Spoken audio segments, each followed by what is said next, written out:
Hi అండి అందరికీ welcome back to exams tutorial. ఈరోజు అనేక దినపత్రికల్లో వచ్చినటువంటి ముఖ్యమైన విద్యా ఉద్యోగానికి సంబంధించిన సమాచారాన్ని గ్యాదర్ చేసి మేము ముందుకు తీసుకురావడం జరిగింది.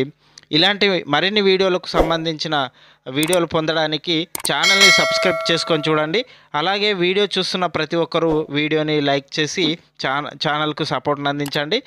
ఇక ఈరోజు వచ్చిన ముఖ్యమైన విద్యా ఉద్యోగానికి సంబంధించిన సమాచారంలోని ఫస్ట్ అప్డేట్ గురించి తెలుసుకున్నట్లయితే, టీజీపీఎస్సీ నిన్న డిఓఓ సెలెక్టెడ్ లిస్ట్ను రిలీజ్ చేసింది. రాష్ట్ర వ్యాప్తంగా ఉన్న అటువంటి 53 divisional account officer provisional selected లిస్ట్ను టీజీపీఎస్సీ విడుదల చేయడం జరిగింది. ఈ పరీక్షకు ఇటీవలే సర్టిఫికేట్ వెరిఫికేషన్ కూడా పూర్తి చేసింది టీజీపీఎస్సీ. తాజాగా సెలెక్టెడ్ లిస్ట్ను విడుదల చేసింది. మల్టీజోన్ 1లో 28 పోస్టులు, మల్టీజోన్ 2లో 23 మందిని ఎంపిక చేశారు.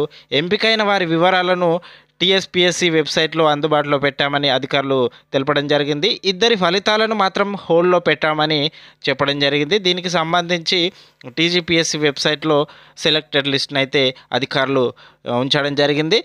నెక్స్ట్ అప్డేట్ చూసుకున్నట్లయితే, జీవో 317 బదిలీలకు సీఎం గ్రీన్ సిగ్నల్ అంటూ మరొక అప్డేట్ అయితే రావడం జరిగింది. రాష్ట్రంలో జీవో 317 ఉత్తర్వుల కారణంగా నష్టపోయిన ఉద్యోగులు, ఉపాధ్యాయులకు ఊరట లభించనుంది. ఈ జీవో అమలుతో ఇబ్బంది పడిన భార్యాభర్తలు, మ్యూచువల్ అనారోగ్యం కారణాలున్న ఉద్యోగుల బదిలీకి సంబంధించిన దస్తంపై సీఎం రేవంత్ రెడ్డి సంతకం చేసినట్లు తెలిసింది. ప్రభుత్వం జీవో 317పై మంత్రివర్గ ఉపసంఘాన్ని నియమించగా ఆ సంఘం స్పౌజ్, మ్యాచువల్ హెల్త్ గ్రౌండ్స్ వారికి బదిలీలు జరపాలని కొద్ది రోజుల క్రితమే నూతప్రాయంగా నిర్ణయించింది. ఈ దస్తాన్ని సీఎంకు పంపగా ఆయన శుక్రవారం ఆమోదించినట్లు సమాచారం. త్వరలో దీనిపై ఉత్తర్వులు వెలువడే అవకాశం ఉన్నట్లు తెలిపింది. ఈ బదిలీలు డిసెంబర్లో జరగవచ్చని చెప్తున్నారు. ఉద్యోగ సంఘాల ప్రతినిధులు మాత్రం ఇప్పటివరకు మంత్రివర్గ ఉపసంఘ నివేదికను వెల్లడించలేదని ఆవేదన వ్యక్తం చేస్తున్నారు. వెంటనే బయట పెట్టాలని డిమాండ్ కూడా చేయడం జరుగుతుంది.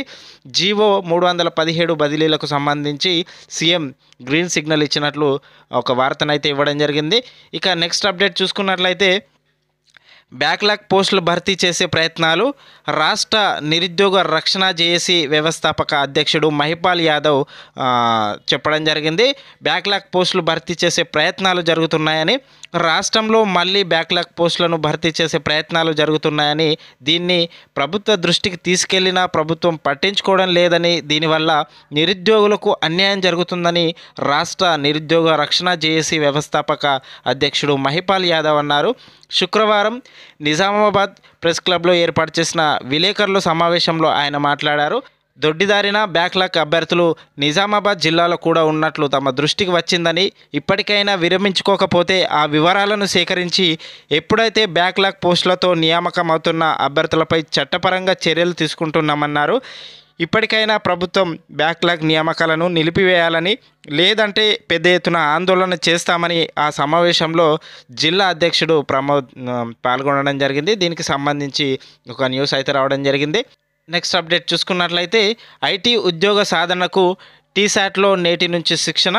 ఐటీ రంగంలో ఉద్యోగాలు సాధించేందుకు కావాల్సిన నైపుణ్యాలపై టీశాట్లో ప్రత్యేక ప్రసారాలు చేస్తున్నట్లు టీశాట్ సీఈఓ బొదనపల్లి వేణుగోపాల్ రెడ్డి తెలపడం జరిగింది. ఐటీ ఉద్యోగాల్లో ప్రధాన భూమిక పోషించే చిప్ డిజైనింగ్, ప్రొడక్షన్ కోర్సుల్లో నిరుద్యోగ యువతకు ప్రత్యేక అవగాహన కల్పించాలని ఈ ప్రసారాలు చేస్తున్నట్లు తెలిపారు.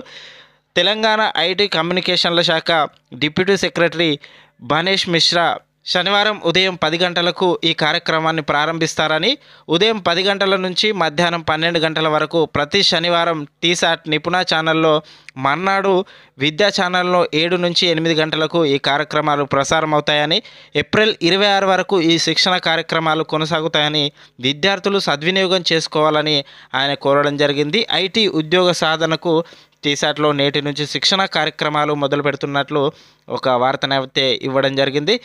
ఇక నెక్స్ట్ అప్డేట్ చూసుకున్నట్లయితే, ప్రభుత్వ రంగ సంస్థల ఉద్యోగులకు గుడ్ న్యూస్. 5% ఐఆర్ మంజూరు చేస్తూ సర్కారు ఉత్తర్వులు. ప్రభుత్వ రంగ సంస్థలు, సొసైటీలు, యూనివర్సిటీల ఉద్యోగులు, పెన్షనర్లకు ప్రభుత్వం శుభార్త చెప్పింది. ప్రభుత్వ ఉద్యోగులు, పెన్షనర్లతో సమానంగా మధ్యంతర భృతిని ప్రకటించింది.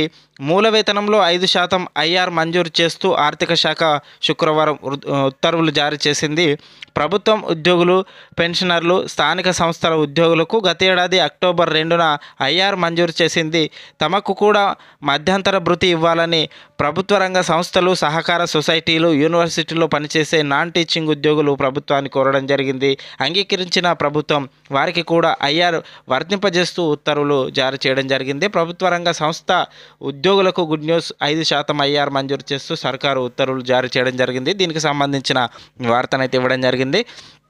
నెక్స్ట్ చూసుకున్నట్లయితే బాలానగర్ సీతాఫలానికి భౌగోళిక గుర్తింపు, దరఖాస్తు చేసుకునేందుకు ఉద్యాన వర్సిటీ కసరత్తు.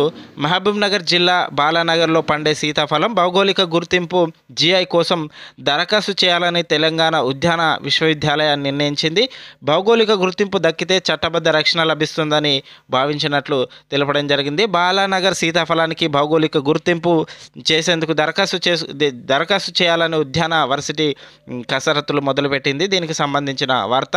నెక్స్ట్ చూసుకున్నట్లయితే బిర్సా ముండా ముని మనవడు మంగల్ ముండా కన్నుమూత. గిరిజనుల ఆరాధ్య దైవం బిర్సా ముండా ముని మనవడు మంగల్ ముండా గుండెపోటుతో చనిపోయారు. 45 ఏళ్ల వయసున్న మంగల్ ముండా కార్డియో వాస్కులర్ వైఫల్యం వల్లనే చనిపోయారని Rajendra institute of medical sciences ప్రకటించింది. ఇది ఈరోజు వచ్చిన ప్రముఖ దినపత్రికల్లోని ముఖ్యమైన వార్తలు. ఇలాంటి మరిన్ని వార్తలను పొందడానికి ఛానల్ని సబ్స్క్రైబ్ చేసుకోండి. అలాగే వీడియో చూస్తున్న ప్రతి ఒక్కరూ వీడియోని లైక్ చేసి మీ మిత్రులకు షేర్ చేయండి. Thank you for watching.